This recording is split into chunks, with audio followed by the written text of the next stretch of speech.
Good evening, good evening, good evening, and welcome to Couch Conversations with the Doctors, where health is wealth. What night is it tonight? It is Monday night, and it is time for Couch Conversations with the Doctors. Before you all begin to ask, Dr. Mason is not going to be with us this evening, but he will be back on next week. Dr. Hampton is under the weather, but he sends his regards, and he will be back on next week. But we're going to go around as we always do and introduce our esteemed panel, starting with my coworker who tends to leave me and have fun in the sun, but it's kind of crazy weather everywhere right now. Doug, introduce yourself. Hey, Nikki, I heard it's cold outside. It's that time of year. Hey, I'm a retired physician. I worked in the western suburbs for 30 years. And after I retired, I worked with the congressman in his office in Washington, D.C. It was really an amazing and eye-opening experience. And so it's a pleasure and a treat and an honor to be here.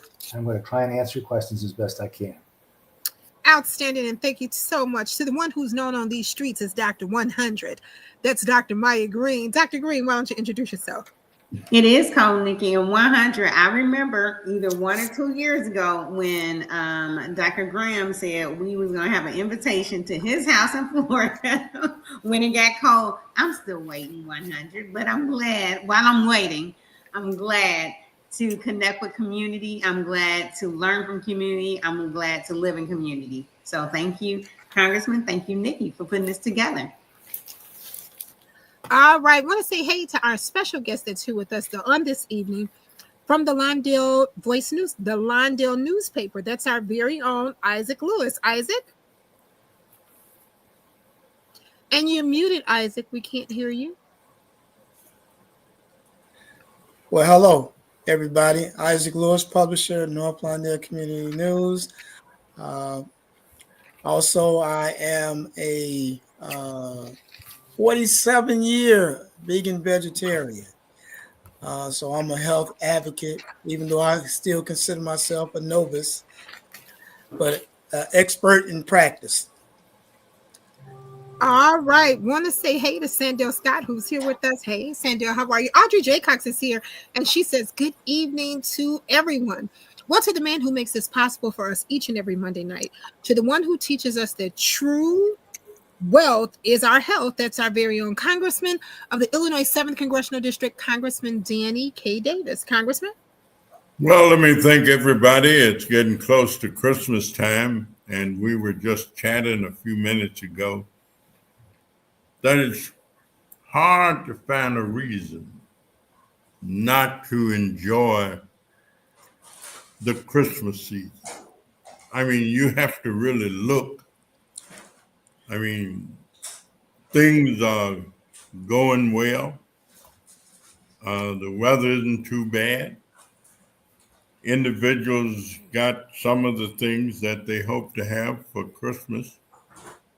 But what they really need to have more than anything else is hope. And that's what Christmas is really all about. To me, is the idea that we hope the quality of life is going to be better in the next year and the year to come than it has been at any time before.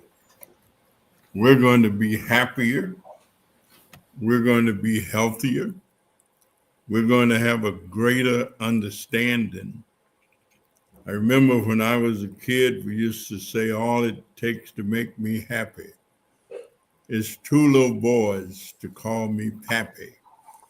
One I would name Biscuit, and the other one I would name Gravy. And of course, we were talking about eating as much as we could eat of the things that we really liked. But I was reading the newspapers earlier today, and in the USA Today, we've had a lot of health news. There's a great article in there that gives 7 reasons why health care costs more in the United States of America than it does in any other places throughout the world. that we pay more for our health care. And economics is such a big part of living, such a big part. Oh, and we see that we've got Dr. James Miller back.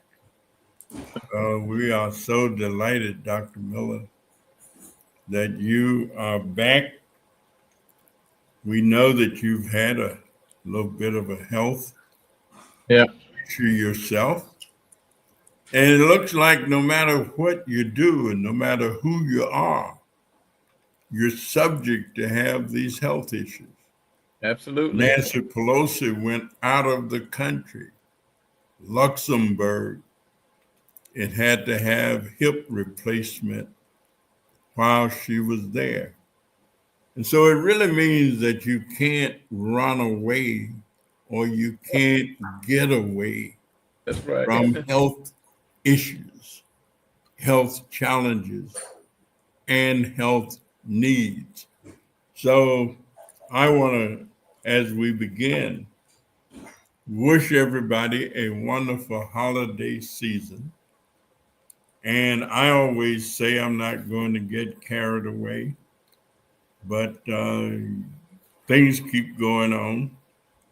My wife called me a few minutes ago. She is actually in Springfield, Illinois, voting. She is a member of the Electoral College. And so people who don't know much about that, the Electoral College is the group who actually vote for the president to be the president. But you have to vote the way your state voted. You can't just go and vote. So each state has a number of electors. And Vera is one of the electors for the state of Illinois. And so they give them a dinner and let them have a nice meal. And the Secretary of State greets them and all that kind of stuff. And generally, whoever is the Speaker of the House of Illinois and the President of the Senate and all these people, they wine and dine them while they're there voting. But the process goes on. I mean, I think that's what is so important. Democracy says that there are certain processes. And if you don't know anything about those processes, it's pretty much the same as not knowing that if you go out in the wintertime and it's cold and you ain't got on adequate clothing, you're doing yourself a disservice. When it's cold, you adjust to the weather. You put on warm coats and gloves. My mama used to make sure that we didn't go outside with something on your head in the wintertime. Boy, put your hat on or put your cap on. Adjusting. So we are adjusting to everything. Look forward to a great discussion. Thank you again, Nicole Harvey, for setting this up and putting us together. And we thank everybody for being a part of it. Outstanding. Well, Dr. Miller, introduce yourself to everyone here. Hi, good evening, everybody. I am Dr. James Miller. I am a retired internist. I retired in 2019 from practicing clinical medicine.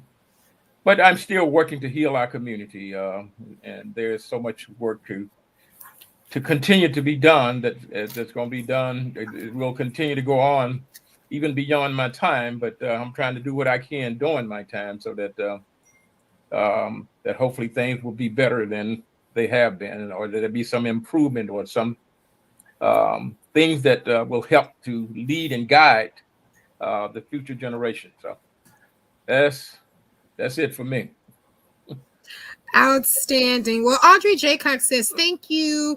And same to you, Congressman Davis. So I think she was saying thank you to the wishes that you were given in reference to the holiday season. Well, today our question is the why. Why is there a sugar addiction? Or are we addicted to sugar? Or does our bodies become addicted to sugar?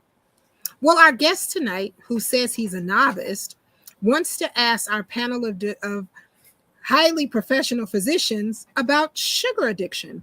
And of course, we want our viewers to tag in. Hey, Sister Bonnie. Sister Bonnie is here and she says, good evening to everyone. So, sugar, of course, we know that our bodies can only really process 1 small tablespoon of sugar. Nevertheless, we put 3 in our coffee. Why don't you talk about that, Isaac? And Dr. Maya and Dr. Miller and Dr. Graham will pick it up. You're muted, Isaac. I will say tonight is the first time that I found out that statistic about 1 tablespoon. So if the doctors could elaborate on that, 1 tablespoon is all that our bodies can digest or healthily. Can you comment on that a little bit? That 1 tablespoon measurement. Nikki first told me about that. Well, why Dr. Green is trying to get ready, because I think she's going to get ready to answer your question. Well, while she's Dr. Diane Body is here, and she says, good evening to everyone who is here. So go ahead, my Isaac. Go ahead. Yeah, I just want to say in 2016, my organization, Strategic Human Services, partnered with the American Heart Association. That was during the times when they were taxing sugary drinks in Chicago, where the county was, and that caused a whole lot of controversy. I was just looking at a poster. It's not a very good one that I had from them, but it says sugary drinks are the #1 source of added sugar in our diet. And I think one of their purposes was to reduce the consumption of sugary drinks with the addition of that cost. And what it also caused a lot of people just to go outside the county to purchase some of their sugary drinks, and it caused some political upheavals also. So that quote about a tablespoon of sugar for our bodies, can someone comment on that? All right. Can you all hear me now? Is it coming off? Yeah. You do. You're going in and out. I don't know why it's doing that. I apologize. Okay, and you all are going to see my cousin come by in a second. He's, first of all, give my cousin Issa a hand. He is bringing back laptops from a program we do for the youth called the 530 Scholars Program. And he's just got through educating our youth, and he's bringing it back to plug them up for tomorrow for the youth. All right, so that's when he's in the background. But as we do that, the recommended daily intake for a while has been 6 tablespoons for women, I believe, and 9 tablespoons for men. And so if you kind of look at that,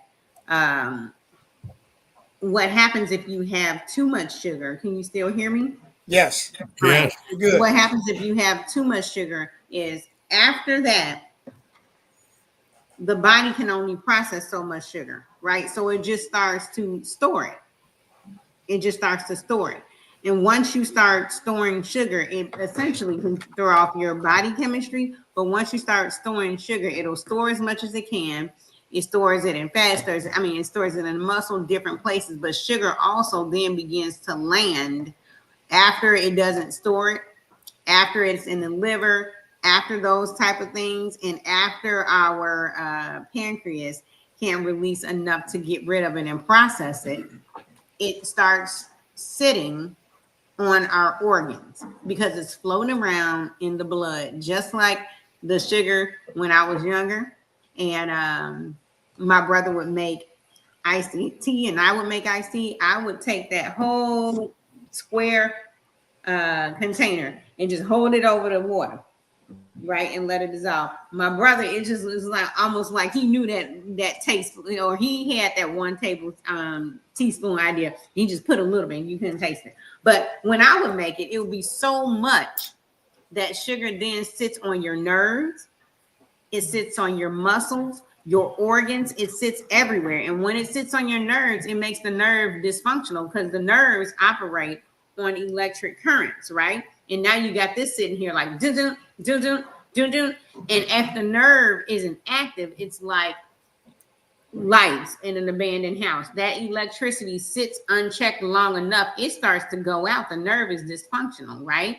And doesn't work. And that's why if you have things with sugar imbalance long term, like diabetes, the nerves don't work. But it also sits on the nerves in your eye that causes problems in your eye. It sits on your muscles in your heart. It causes problems in your heart. It sits on your kidneys. So when you hear people that have a sugar deficiency imbalance that we call diabetes, because the pancreas that's supposed to be processing sugar doesn't work, it ends up causing kidney failure. That's why you see diabetes, kidney failure, diabetes, eye failure, and then amputations, mostly because you're not feeling when you're stepping on things. Two things, you're not feeling it, but also I've been seeing the consistency in because of the vascular, the blood vessels, because sugar is sitting on your red blood cells too. They don't heal as fast. And then, so that's why you have kidney failure, the eye stuff, the heart trouble, possible amputation, all those things put together is what happens when you have a sugar imbalance. So what I've learned, and certainly I would not call myself like yourself or Dr. Hampton a guru, is that actually it's 6 teaspoons for women, 9 for men a day. Wow. Well, let me ask one of the physicians. I have this great desire to drink grape juice. I mean, I just like grape juice. I know that I should not drink grape juice. But every once in a while, I might take a little sip. Mm-hmm. How do I get rid of, if I can, this desire to drink some grape juice? I just like grape juice. I know I shouldn't drink it because I know I'm a type 2 diabetic and I know it has a bunch of sugar in it. And I be fighting with myself not to drink any grape juice. And I have one person who spends a lot of time with me, who drives sometime for me and stuff like that, who likes grape juice too. And he will often get a bottle of grape juice. And while he's enjoying his grape juice, I'm sitting here wanting to take a hit of grape juice, but not doing it. How do I work on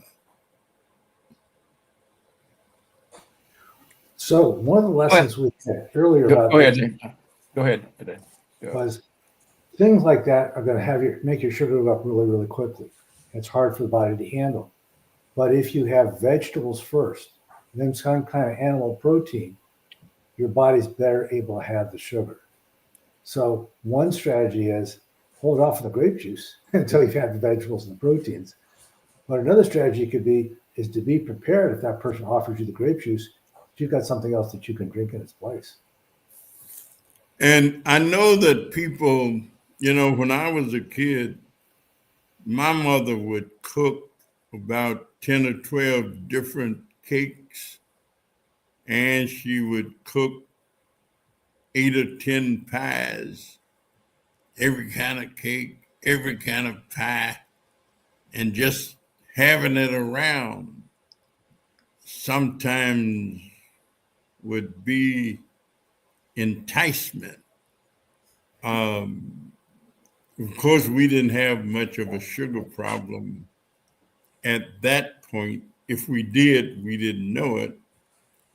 And so we could, but with all the different things that people are going to have, if you have a little bit of potato pie, you have a little bit of chocolate cake, you have a little bit of caramel cake, you have Mary Jones, who is, a great cook for up and down cake, and you got crossways cake, and you got all these different things.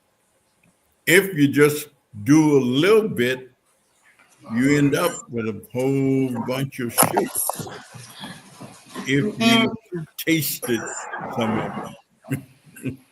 So yep. how do we prevent that? How do we fight against that? So it takes about 21 days to change your taste buds. And it's kind of like what we see. So just ripping the Band-Aid off, what we're talking about is the fact that there's a real thing called sugar addiction, and for a lot of people, you called it actually that, a hit, and sugar addiction is real because there's a chemical in your brain. It's called dopamine. And it's the same chemical that's released when other people take other things. Now, there are other things that are not addictive substances that release dopamine, like running, looking, actually just staring in your pet's eyes 2 minutes. There's other things that release dopamine, right? That are not what we call addiction, but sugar addiction, sugar releases dopamine in the brain. And that's one of the reasons why our body, our nerves say, hey, give me, and when the brain wants more dopamine, it'll give you a taste, or it'll tell your tongue to say, ask for more sugar. Okay? Because the thing that's asking for more sugar on your tongue are actual nerves that want to process that dopamine. Give it to me, give it to me, give it to me, right? A lot of times the best way to curb that is I've had people read the back of the container, knowing that, okay, we said 6 teaspoons for women, 9 for men. The average American consumes about 17 teaspoons, a day, and children consume 3 times the limit of what they're supposed to, the recommended limit of what they're supposed to. So kind of being aware from that, reading it, and reading the back of the labels and saying, hey, this has this, and just developing somehow the discipline just to bypass those moments. Fill your stomach with other things, like Dr. Graham said. And for our youth coming up, it's a lot of time, well, the actual recommendation is to limit the sugar intake so our youth never develop those cravings. They never develop that addiction, things like that. Because after it starts, as we all see, it's very hard. And I don't say this as somebody sitting back judging. I like gummy bears. Gummy bears is my, soft, chewy candy, things like that. So I say it as somebody who experiences it. So there's a real thing called sugar addiction. Sugar releases dopamine in our brain. We have to be aware of that. And just like people that are addicted to other things, intentionally develop the discipline not to get into them. And it's hard. And that's why they call it, it's not the easiest thing, right? So that's what I would say about it. I will Are there also say any great cooks out there with recipes for any of these things that you can make without using sugar or using something else, and they still taste good? I wish I would have got it out before you said. I was just about to say my sister is a vegan chef. She's a vegan chef. She is sugar is also inflammatory. So that back up about how my sister became a vegan chef. She's a survivor of brain cancer. She was one of the lucky ones. She had a pediatric cancer when she was 33, actually. And it is an ependymoma. It was resected off her brain stem that controls, whether we vomit, a lot of things, our balance, a lot of things, our breathing, a lot of things go through the brain stem. It was resected off the brain stem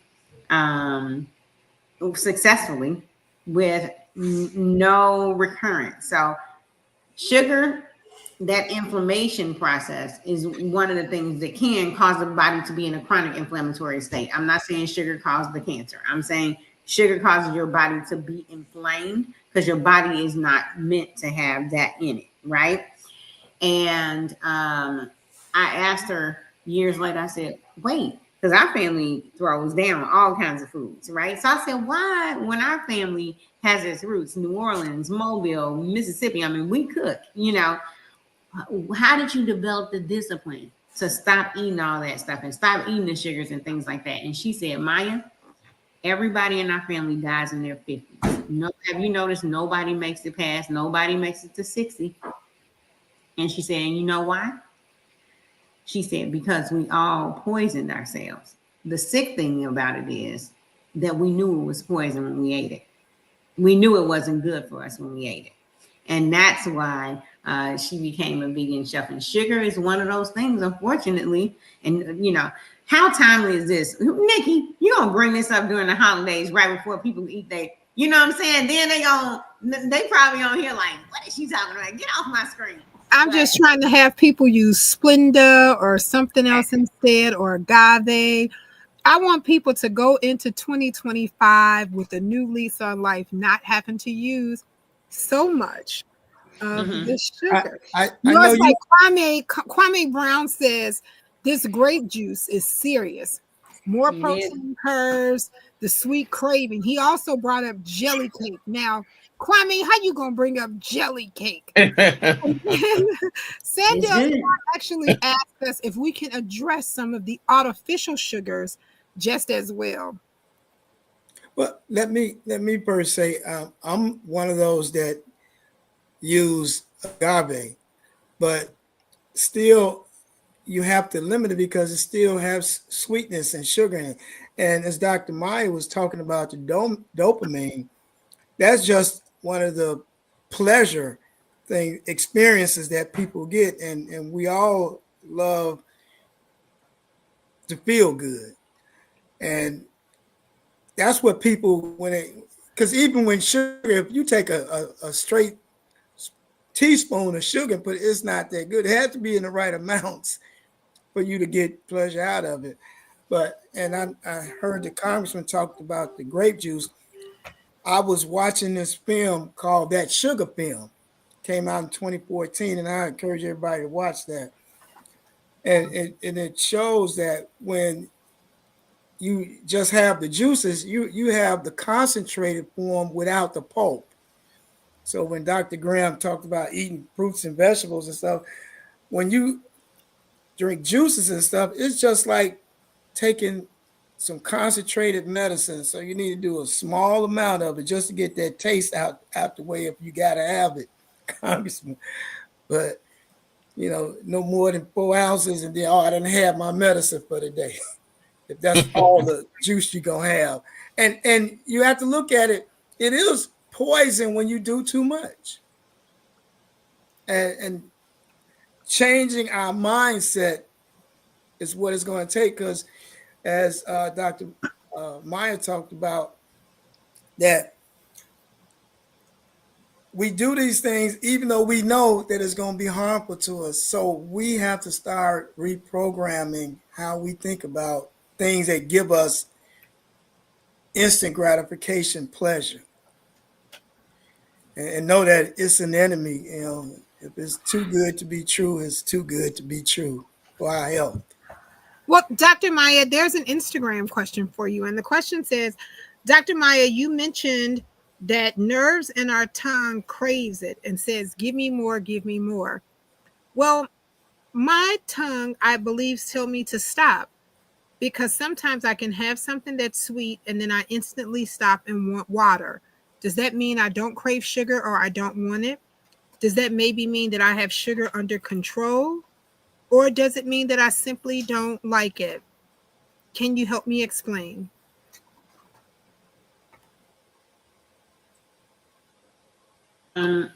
So what happens is, just like everything else, after you, so with everything addictive, and sugar is one of them, you build up what we call a tolerance, right? Mm-hmm. How much you need, and it increases just like other things that are addictive, right? You start off with one. I think Congressman Davis said, well, if I start off with one piece of pie, I forgot what you were saying, but I've been eating the whole thing, right? Because the tolerance over time increases. But once you get enough dopamine, so you have the nerve that's going to say, oh, wait. You have the nerve that says, I want the sugar. And then you're going to have the amount of dopamine that gets released. Once you get the amount of dopamine, don't tell Dr. Mason I'm drinking sparkling water, because he'd be like, nothing's water but water. But okay, once you get the amount. So, okay, but it works, because you see how much is it in there? Okay, say that's my level of dopamine. I need that much dopamine, right? Once it fills up to that much, my body will be like, oh, that's enough, right? 6 months later, I keep eating it.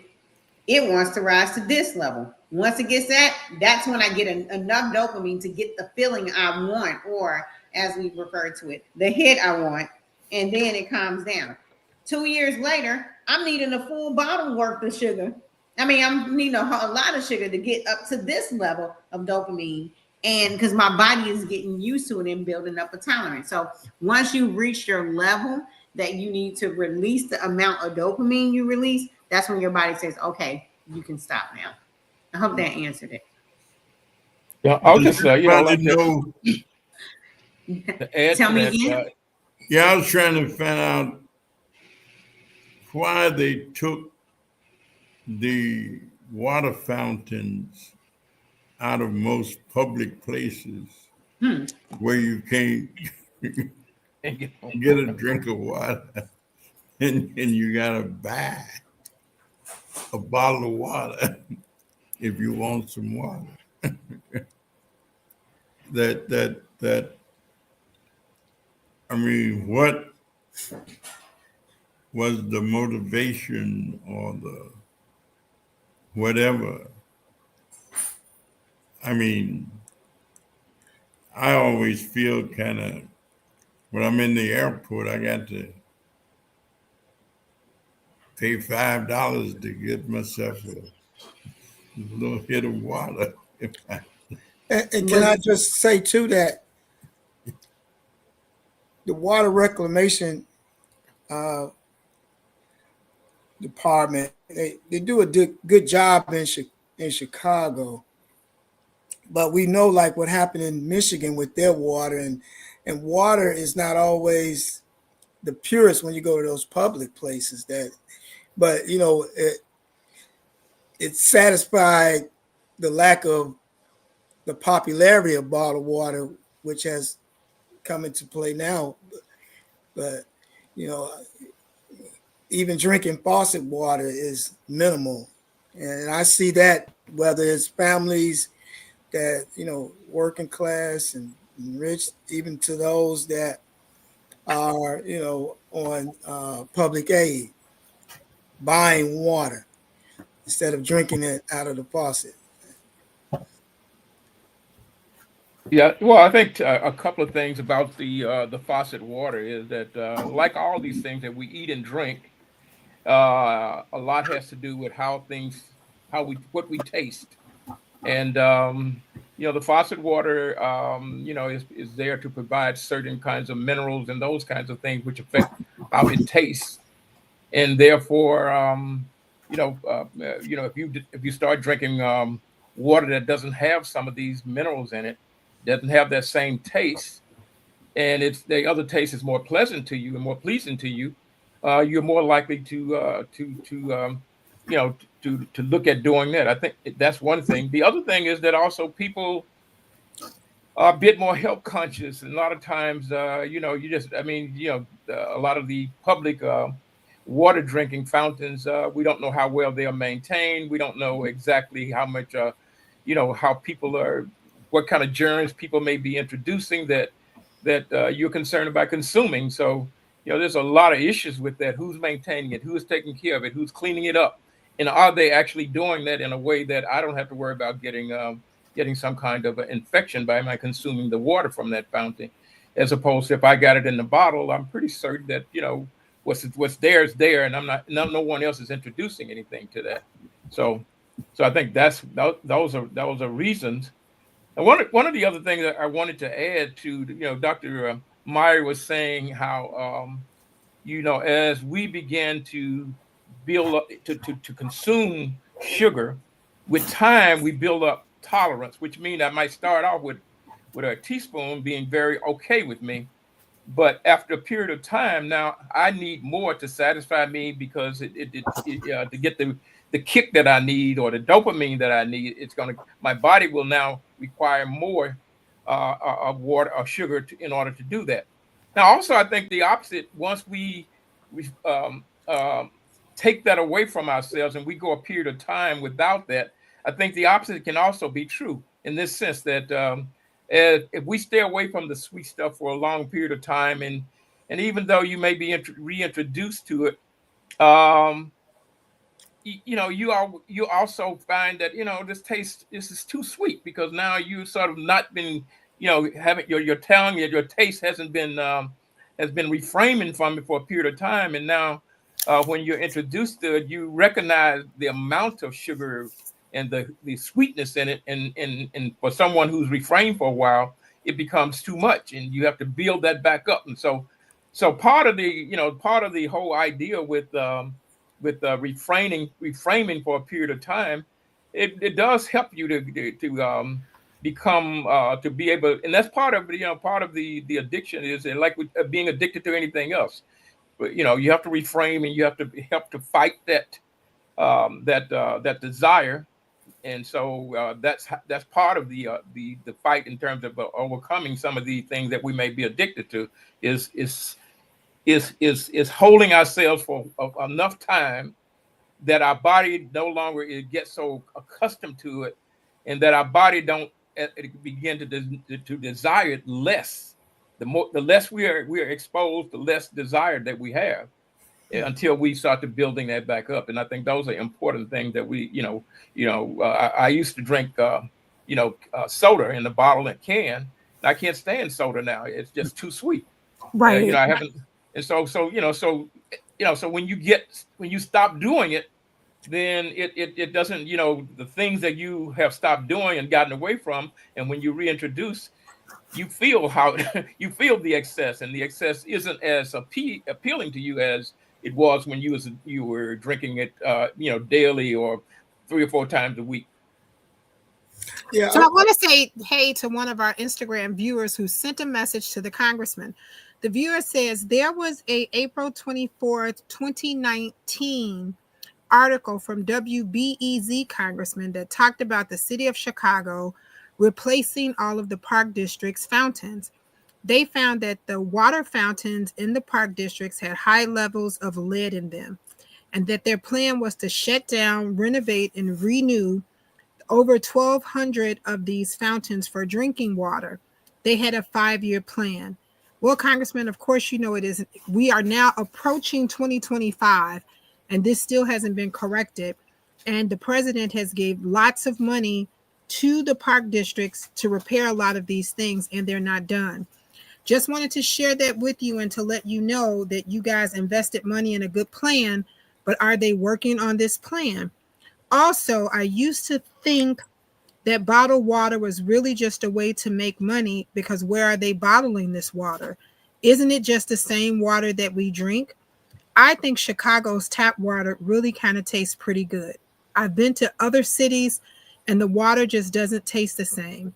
I do know that you make sure that our federal entity of water, the water reclamation, make sure that our water is clean. And I want to thank you.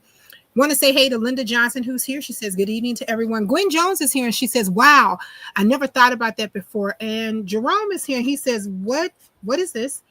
Gwen also says, how do we hold them accountable at the park districts? Well, okay, that's something that we maybe got to look at that question too. Isaac, Yeah. I know you had something to say. Yeah, I wanted to say we've had introductions into our soda drinks, like when the replacement of regular sugar or cane sugar or other things became replaced with high fructose corn syrup. And that is a more dangerous form of sugar, but it was cheap. And soda companies all switched to it so that they can make more money. And it also had a higher addiction rate. Can someone elaborate on that a little bit more? One of the doctors? Well, I think what all of it really means, that whatever it is that we want to happen, we have to be willing to pay for it. I mean, I remember when I was in the Chicago City Council, I got an ordinance passed, myself and a fellow named Joe Cotlarks. We got the only policy issue passed that year, and it was to limit or determine the amount of lead that could be included in gasoline sold in the city of Chicago. And of course, the Illinois Gasoline Dealers Association said that I was the most dangerous person in the city of Chicago because it was going to run all of the gasoline dealers out of Chicago. And people were going to go to other places to purchase their gasoline. And it really just sort of means that you cannot expect the society of which you are a part to do what you want it to do unless you're trying to help get it done. And that democracy is a participatory kind of living.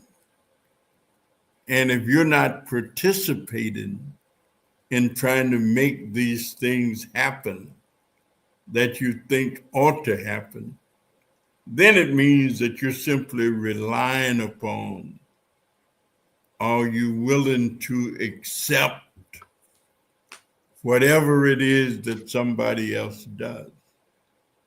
And you just go along with it and hope that they're doing what you want to get done. And in many instances, they're not. Doesn't happen. That's right. They're not going to. No. And that's the way it works. I was going to say, I do know when Flint, Michigan had that water problem and a lot of people were getting sick, it brought a huge focus on to drinking water and the health of the drinking water. But look what it did for me and us and those who got involved. Reverend Steve Nelson and myself and some more folks sent 2 truckloads, 18-wheeler truckloads. Of course, Reverend Nelson died after that, but we went over to his church, loaded the trucks, sent the water up, and it was just a wonderful experience. We weren't able to help that much or do that much. Of course, I guess it worked out for one of the people who worked for me because Gerard Moore ended up marrying his daughter. But so he got a good Got a wife benefit. out of it. But we did that. Yeah. We actually did it. We didn't just. Reverend Paul Jakes also helped with us, and we collected this water and sent it up. And I think the preacher that we worked with up there died not long ago, and Paul went to his funeral. There are a lot of things that people can do if they do them, but if they don't do them, they just never get done. Yeah. I remember, my father used to drink plenty of water, you know. Uh, and me being a kid, and my brothers and sisters, we always were looking for some Kool-Aid or something sugary, but he always drank water. I'm even having, difficulties. I have to put my mindset on it to drink water. That can cause you to have to drink less sugary drinks if you get your taste buds accustomed to the good taste of water. And I drink spring water because it has a different taste than the purified water. But But that's can we put in the curriculum for our children when they're growing up that when we serve them stuff, we serve them water so that they get accustomed to drinking water correct. rather than giving them Kool-Aid or pop? I always say that knowing something is one thing, but doing something is another thing. And so just knowing that's information, but education is doing something about what you know Yeah. and teaching population groups. I admit that when I see the level of obesity in the community where I live and work and do whatever else that I do, and I see individuals knowing that they have allowed their weight and so forth to get beyond control, and it's having a negative impact on their quality of life. And some of the communities, of course, where we live and work and play have the highest rates of obesity in captivity or in society or in Chicago. There are neighborhoods we know have the highest levels of obesity, but I'm not sure that we're doing that much to try and reduce obesity. There are a few efforts and a few instances and few programs, but nothing as massive as we need to have. And so many of these individuals will die 10 or 15 years sooner than they would die if they took care or better care of their obese problem. Never does a Saturday come that I don't have 2 or 3 funerals to go to. And I know that some of these individuals, if they were taking better care of themselves as part of a collective, in all likelihood, they would be able to live a little bit longer And we would say quality of life might also be associated with length of life, or at least that's what we say in the United States of America. Well, that's a real complex problem, Congressman. Sometimes the problem is that even people that know what to eat sometimes have difficulty, affording themselves or providing those things that they need. And sometimes people just even you can take perfectly healthy food and prepare it in a way that it becomes unhealthy. Botch It it up. becomes yeah. So it's and so some things that we do because of we learn how to do it from somebody else who maybe in a different time when people were more active in terms of physically active in terms of walking and places they were going, might been able to tolerate a bit more in terms of the calories that they consume than a person who's very sedentary now. And so there's a whole complex group of things that are going on, and that create these problems with obesity in our community, that is very, very complex, and is very, very it's also it's being motivated and stimulated by folks who are interested in making money. So they're certainly going to push that entity that brings back more revenue. And the whole thing is the more you eat, the more they make. And so so their idea is to get you to eat a lot so that they can make a lot. And there's a whole bunch of things that we have to fight. And just even there are times I've seen people where that at the fast food restaurant, and they get upset when they tell them they got to wait 5 minutes for the French fries. We're in a hurry in this society now. We want it right now, quick, in a hurry, and sometimes you have to take time to prepare things in a way that it's most healthy for you, and have that patience to wait.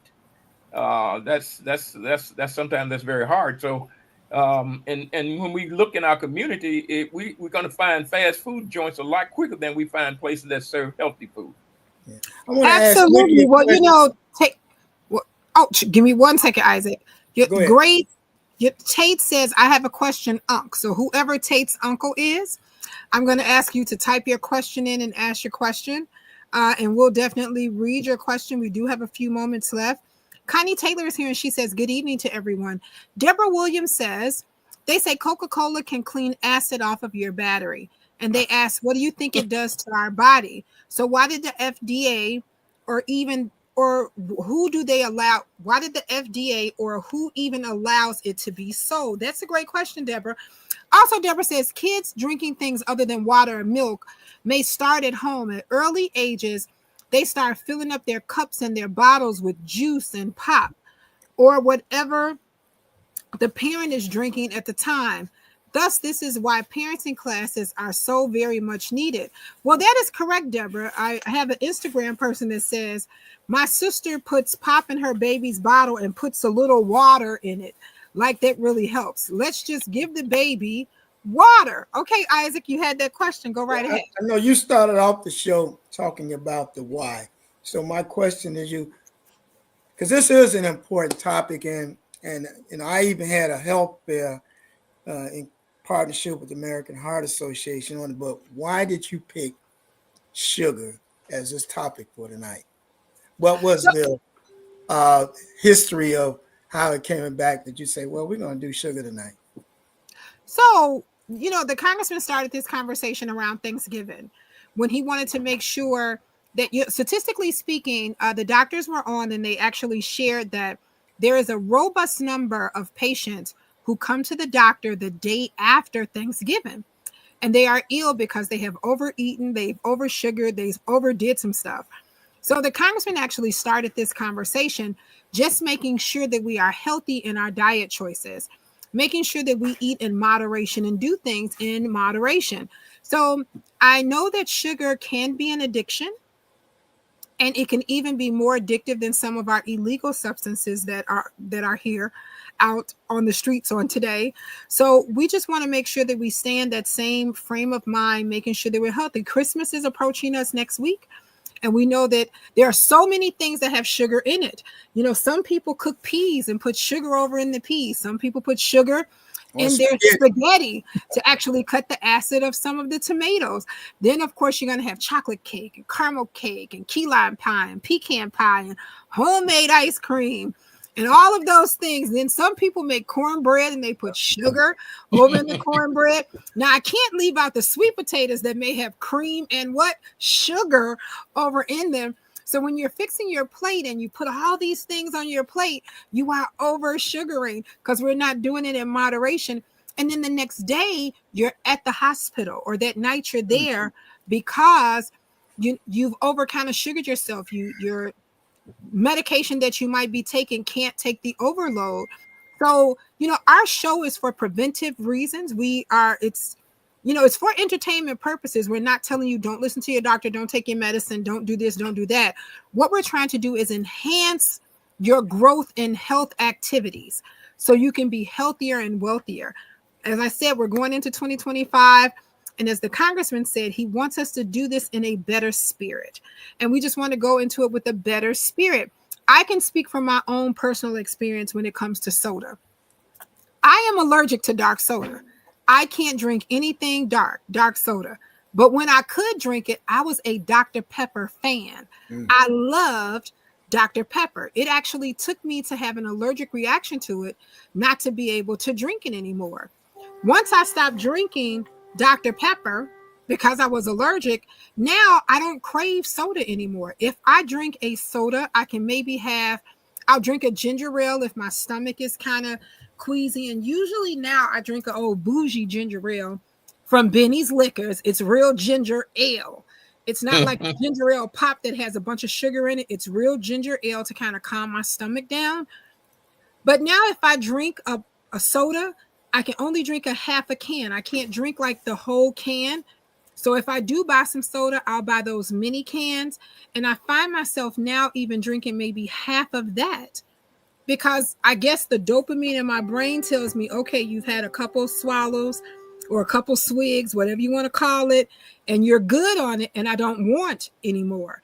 And I tend to drink more water. I love water. As long as my water has a ton of ice in it, a ton of ice, I'm good on the water. This is lemonade with no, I don't know if you can see it, but I'm drinking lemonade with no sugar. I tend to crave sour tasting things. So I'm okay with, I take lemon and cut it up and toss it over in the water. Either I squeeze lemon juice and I make like a really sour lemonade and I put it over in there and I just pucker myself for the rest of the night. But yeah, that's why we want to have a healthier 2025. And that comment that Deborah Williams made is just really blowing up on Instagram because everybody's commenting. Like, yes, my friends put soda in their babies' bottles and they put a little water in it. We never know how damaging this could be to the kids. One young lady says, maybe this is why we have infants that just begin to have teeth and their teeth are brown or even looking rotten before they even begin to lose or shed their teeth. So go ahead, Doug. You're nodding to that one. I think you want to take that away. So the person asked about Coca-Cola and battery acid, it's really corrosive to your teeth. And so, especially putting that pop in that baby's bottle may make the baby happy because of the taste of the sugar. It may make them kind of excitable, but it's not healthy for their mouths, their teeth, or the rest of their development. The whole science of pop and candy and snacks has been very, very well studied by the agricultural industry. Those things are there at the supermarket and at the airport for a reason, because they know at that time of stress, you might turn to them and buy them. So my message is, pay yourself instead of them. Absolutely. Well, my little cousin is here in my house. He's putting up a light fixture for me because I had a little light fixture issue. And he has stopped working and said, you mean I should not be putting juice in my baby's bottle? Orange juice, apple juice, lemon, or what'd you say? Orange juice, apple juice, cranberry juice. I should not be giving this to my baby. Well, he wants the doctors to answer his question.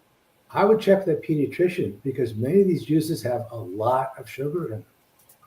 And that might be really tough on their teeth because that sugar with the chemistry in that baby's mouth is a recipe for cavities. And he has a little tiny baby. The baby is really new. So Yeah. And that, that is also the introduction that this baby is getting to the sugar. Sugar addiction. And so we talk about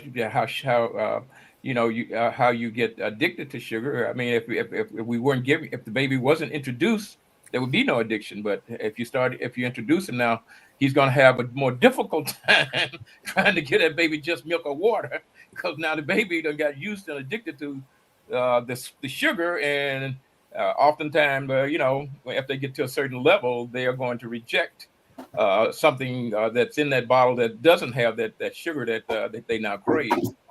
So this will be our last little comment for the night, but we have someone that sent a private message and said, "Oh my God, this has really been eye-opening. I do give my baby water, but sometimes I put a little sugar on the end of the nipple to calm the baby down. I never thought of it that way. This is so eye-opening. Thank you, Congressman." Well, Gwen Jones is here, and Gwen Jones says, "I add lemons to my water." Very good, Gwen. Gwen, I also saw your comment a little earlier, and I was going to give you a call tomorrow when you asked, was the Congressman going to be Christmas caroling? And yes, we will be. And I'll keep you updated so you'll know just where to grab us and come along with us. With that being said, before you end, can I say one thing? I'm not going to end yet. Go ahead. One thing that hasn't been said about the power of fasting. And so that can help with your resistance to temptation and desire is to take a day of fast from sugar. And as you practice that once or twice every week, you build up your resistance to the temptation. I'm stopped there. I think that was a great comment. It's hard for me any day. Well, we'll do it for some hours then, half a day. Ray One Love says, "I love this." So thank you, Ray, and thank you for being here with us as always. Well, with that being said, just want to make a few announcements. The Congressman has his open houses coming up, and we will make sure that we keep you abreast of those dates and all those great things. He also has a few Christmas activities that we will be, holiday activities that we will be doing, and we will make sure that we keep you abreast of those just as well. So stay tuned. I know I got a number of different comments asking about our topic for next Monday. Well, that is approaching the holiday week. We're not sure. I will know by Friday if the Congressman wants us to run a rerun or if he still wants to have the live show for you to have comments, and then we'll be able to share your topics with him at that time. But we are approaching that holiday week, so just want to let you guys know. With that being said, we're going to do our Until Next Mondays. Well, Doug, what's your Until Next Monday? So I want to let everybody know that I haven't met a chip that I didn't like. I've never met a pie I didn't like. I almost never had an ice cream flavor I didn't like. So it's been really, really hard for me to say no to this stuff because I enjoyed so much. But one thing that's helped me is to check myself out after I've had this stuff.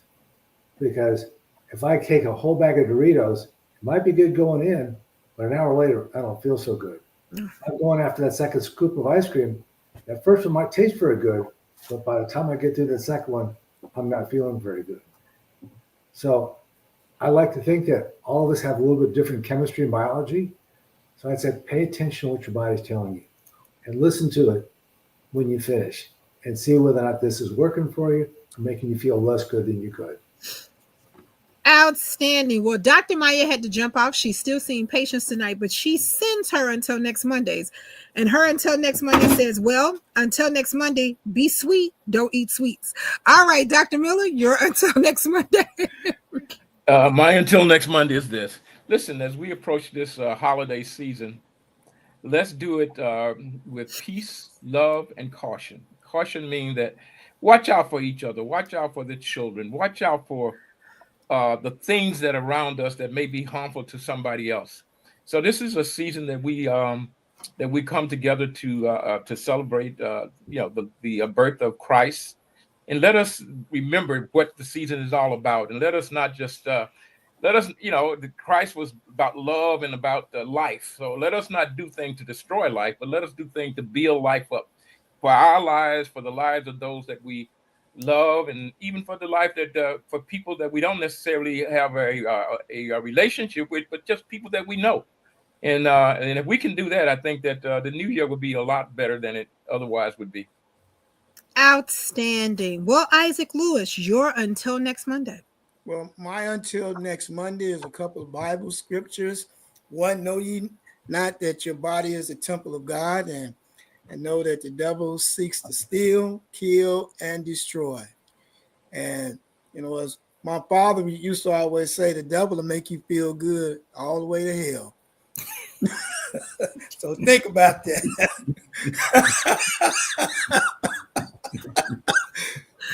Oh my God. Oh my God. Well, Ray, I see your question, and we are on every Monday from 7 to 8. So it's every Monday from 7 to 8. So thank you for sharing. And we're going to tell you to continue to share. Congressman Deborah Williams has a specific statement that she wants to share with you. Deborah says, for the last 5 days, I've been trying to go cold turkey from sugar, and it has been the hardest thing I have ever tried to do. No pop either. Lord help me. Okay, Deborah, Lord help me. You are right. It's not easy to do it cold turkey, but I support you, Deborah. I support you. Well, Congressman, take us home. Well, let me just thank Deborah, but I also want to commend HSI for the wonderful event they had last week, where they honored uh, 10 individuals that they felt had made contributions to our community. I was pleased to be among that group, and so I want to thank them for acknowledging and recognizing our work. I also want to thank all of our guests who were on this evening for a wonderful, wonderful discussion. And I tell you, learning things sometimes take a lot of time. One of the poets that I remember said, "To thine own self be true," and everything, as far as I'm concerned, begins with self. Everything begins. If we say somebody is not doing enough, then I'm not doing enough. If I say that somebody is not making as much use of themselves, then I'm not making as much use of myself. Everything, as far as I'm concerned, begins with self. I take the position that you really can't lead where you don't go, and you can't teach what you don't know. And I struggle with diet and the stuff that I eat, and that I try to stay away from. Sometimes I'm successful. A lot of times I'm not. I'm saying, and I know I'm not. And so all that I can really do is keep trying. And I think that's what information is about. It's something that hopefully we can turn into education. I'm saying information tells you what, but education is really when you do it. is really when you make use of it. And so I just want to wish everybody, maybe we'll just take Christmas off, but I really want to wish everybody the happiest of holidays that they can experience, and try and remember all the good times that holidays have meant for you. I always get carried away. I always say we're not, but we have a gigantic giveaway on Saturday that people have given to us to give away. 500 hams, and I know people shouldn't be necessarily doing that. But we've also got about 500 or so pieces of clothing, brand new, that people who need clothing, they can drive by. Coats and walk suits, toys for children. If you know people whose children are not going to have any toys,